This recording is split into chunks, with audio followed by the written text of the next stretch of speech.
Now, Randy, Yes. I'm in paying attention, and I know Yeah. that last week when we had John on, Mhm.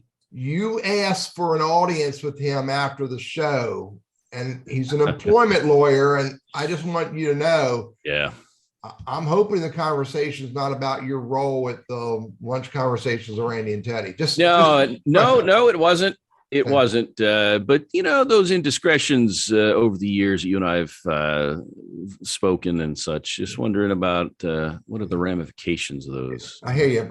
You know my line, Randy. Get over Yeah. it. Get over it. Yeah. Well, the hordes of followers, they're doing screenshots and recording everything. So just need to make sure that we're doing the right thing, saying the right thing. Yeah. Only joking. Only joking. Hey, you know what? This is the last show in the month. Yeah. Believe it or not, we're cruising on into July next week. Second half coming up. Yeah. Hey, why don't you introduce yourself and then I'll take it from there. And we've got some really fun things that happened on this date in history. So we'll get to it. So you did some good research. Hey, I did. I had a lot of fun. Yeah. This is our Monday conversations with Randy and Teddy. For those who've never met me, I'm Teddy Burriss. Work for a company called Burriss Consulting. The woman I work for says, keep doing what you're doing. You're doing a good job. Don't ask for a paycheck. We love teaching LinkedIn as a business tool. We love teaching Google Workplace to people. And it's a lot of fun, but a couple times a week, Randy and I get together and maybe cut up a little bit and play a little bit, but bring ideas and conversations to you, including our Wednesday show. But before we talk about that, let Randy introduce himself. Then Randy, tell us about what you did this weekend, the research. Well, yeah. First, Randy Wooden with Goodwill Industries of Northwest North Carolina. I'm the director for our professional center. If you happen to be watching and you or maybe somebody you know that might be in a job search, reach out, find me. I'm on LinkedIn. Pretty easy to find. Yeah. There aren't too many Randy Woodens out there. Let me just tell you, that's one advantage of having an unusual name. But yeah, happy to help. We work by appointment. I have clients across the country, so don't feel like geography is going to be a hindrance. So that said, we do get together a couple times a week, and I do a lot of this research, and I really, really enjoy it.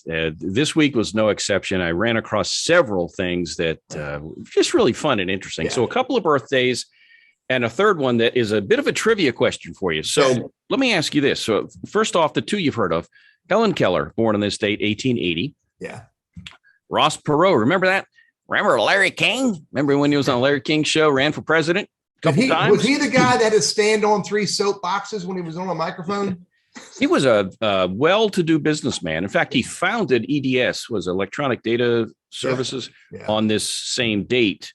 I forget the year, but is in the 60s. But he was born in 1930. Here's somebody who was born on this date in 1859. Her name is, or was, Mildred J. Hill. Mildred Hill. You don't know who it is. She wasn't the lady that made Twinkies. Not that. She was a composer and a musician. And the song that she is famous for was sung by, let's say, Marilyn Monroe to President Kennedy. Happy birthday. She wrote that. Happy birthday. So, yeah, I wonder if she's still getting royalty checks. Maybe, or her heirs, maybe. Yeah. I don't know. But on this date, Jack Lemmon passed away at age 76 back in, believe it or not, 2001. That was an interesting guy. I liked him. Yeah. All right. So some fun things on this date.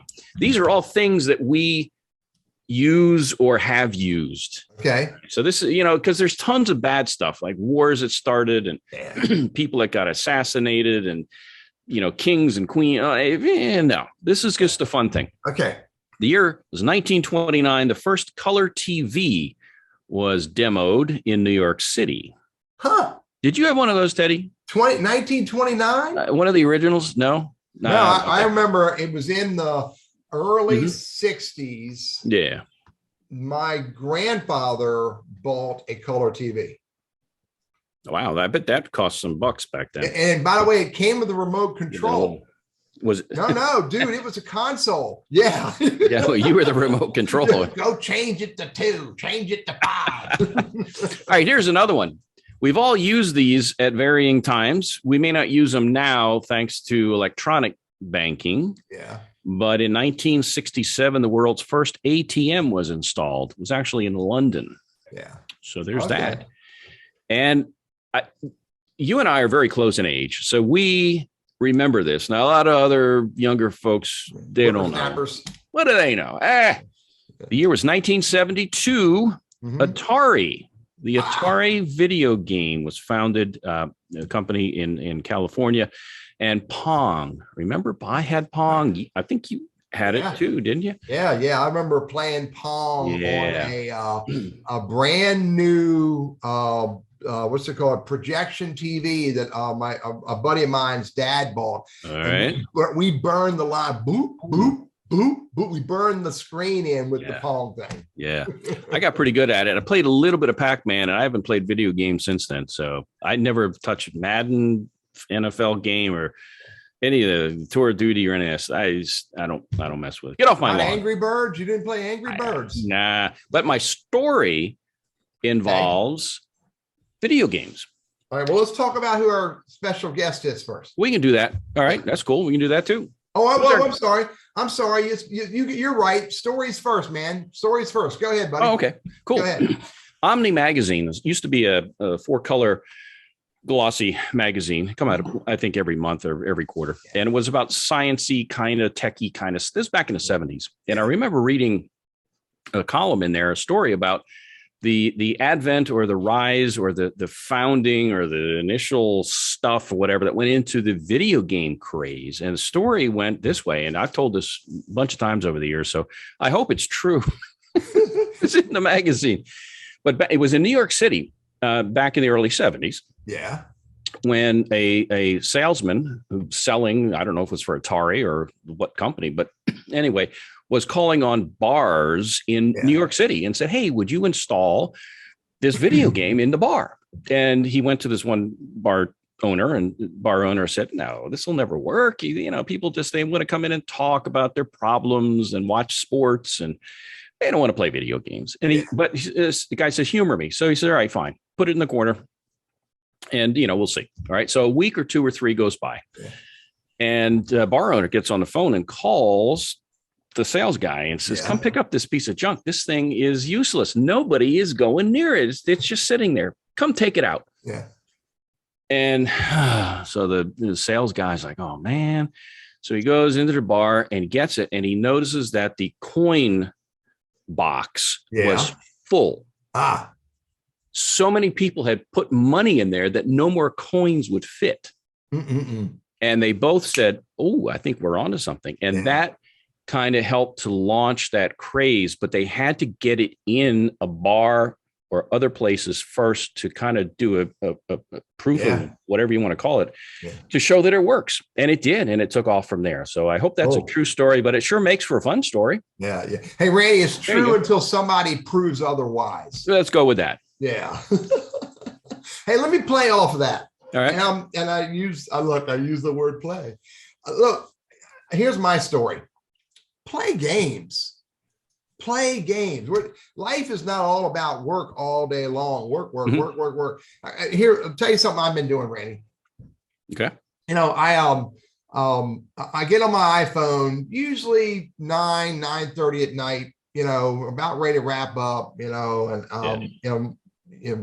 done drinking all the adult beverage, great knee highs I'm going to drink for the night. All right. And I will play Wordle. I'll play Wordscape. I'll play Sudoku. And I'll play for 15, 20 minutes, something like that, before I turn the phone upside down and walk away from it. Mm-hmm. Now, here's why I'm telling the story. For this reason. Randy, I know you see it. I know everybody who's watching this show sees it. I'm getting smarter, man. I am playing the games faster. I'm doing the Wordle puzzle faster. I'm doing Wordscape faster. I'm doing Sudoku faster. I think I'm getting smarter, man. Can you see it? Yeah, man. I can see the steam coming off.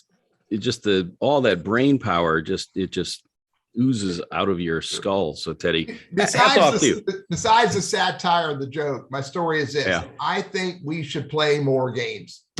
Yeah, it's kind of that sharp in the saw thing. Your brain is kind of almost like a muscle when you get down to it. I mean, you want to not let it atrophy.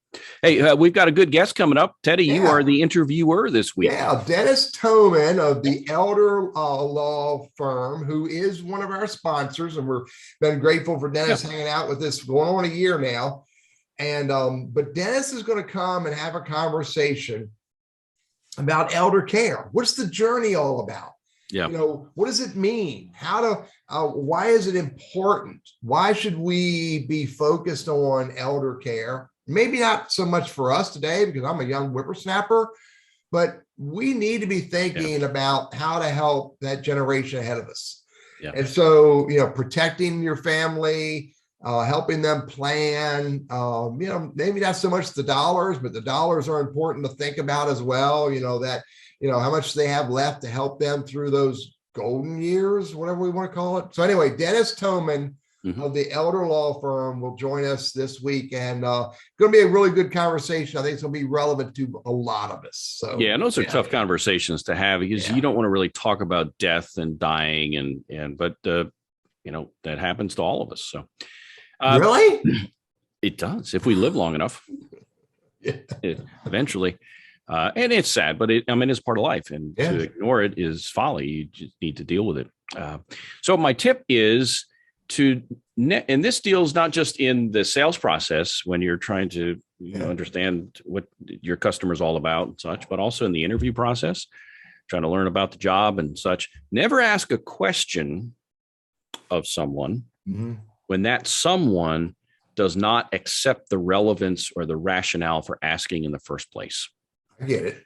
Yeah. All right. So I'm interviewing with you for a job as the executive vice president with Burriss Consulting. Yeah. And I say to you, so that job's filled already, Randy. I'm sorry. Oh, so I say to you, so do you like bologna sandwiches? I mean, there's no relevance. I would need to explain to you why that question is important for me to understand how I can be of help to you. And so keep that in mind when you're interviewing as a candidate or an interviewer. And also, if you're in sales and business development, be sure those questions are understood as being relevant by the receiver or the recipient. Otherwise, they'll build up defenses and not only probably not answer, but begin to question, like, okay, why are you asking that? Yeah. What business is that of yours? So that's the tip for the week. I wish I would have realized the importance of that back when I was dating Randy. That's a whole story for another day. So okay, we'll talk offline. Here's my tip, man. Back, this is serious, but I'm gonna start it off by telling you what I just witnessed. I just witnessed this, and it blew me away. Here's what I witnessed. I get on a Zoom call. I got a lady that joins me. She joins me video. I can tell she's joined me with her cell phone, and she's sitting in her car. And I go, "Oh my God, is now a good time to talk?" And she goes, "Oh, absolutely. We're good. And she moved her hand like click, click, click. You know what I'm doing here? She moves the car into park. And then she goes, "Okay, let's talk."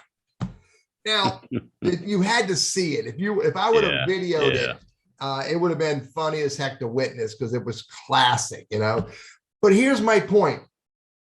We all do these video calls all the time. We're on phone, we're on, Microsoft Teams and whatever. Think about what you're doing when you're on a call with somebody. Now, there might be 10 other people talking, but the worst thing for you to be doing is to be doing this. The worst thing for you to be doing is, chomping down on a biscuit, in the camera, maybe, unless it's the right environment. But if you're on a Zoom call with, peers, clients, prospects, and it's not a networking, laugh and cut up and drink beer and eat biscuits call, be careful what you're doing. Be careful how you look. Randy, what did I tell you when we started today? I need a haircut. Yeah, you do. Yeah. Look at yourself and make sure that you are representing. Yeah, I know, man. Do you use a straight razor? I just use a towel. Comb my hair with a towel. My tip is this: pay attention to how you look and what you're doing in real life, including through virtual. So that's my tip, buddy. Good stuff. All right. We'll see you Wednesday, huh? Yeah. 11:55 a.m. Eastern Standard Time. Join us for lunch conversations with Randy and Teddy, and our special guest is Dennis Toman. Look forward to saying hi to everybody there. Take care. Randy, I'll see you later, buddy. All right, I'll see you.